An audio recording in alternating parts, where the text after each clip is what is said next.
فنان حاتم العراقي والفنان ضياء الدين. وصلنا من السعودية. طبعا اتصالات كتير، بس طبعا مشان الوقت احنا ما بنقدر نعرض كل الاتصالات.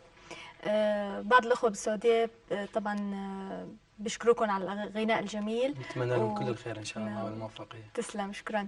وطالبين منكم أغنية تكون يعني مميزة تهدوها لإلهم.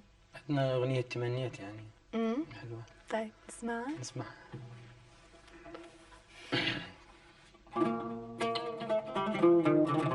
هي الأخت اللي بعتها اسمها هيفاء سباعي من الخبر، وهي قبل ما تغني الأغنية بتقدم إهداء لخطيبة علي في الإمارات، ولليلى سباعي وخطيبة بسام البسام في الدمام، فنهدي لهم هالأغنية.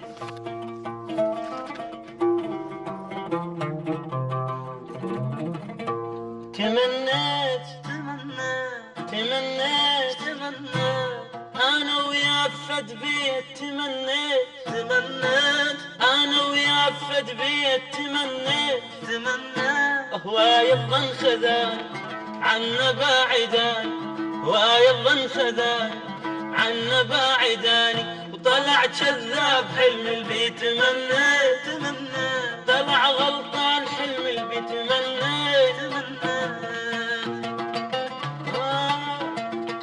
يلا يلا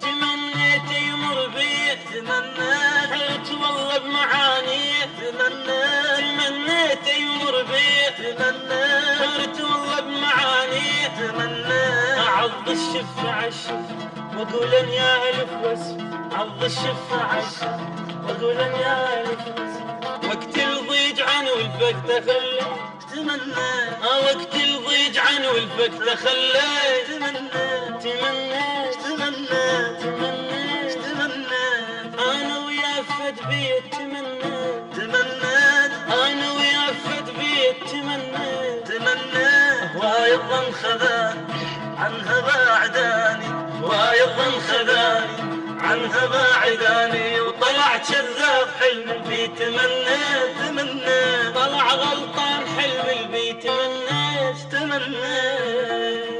يعطيكم العافية. يعني أنت بتتمنى وأنت ما بتتمنى معهم.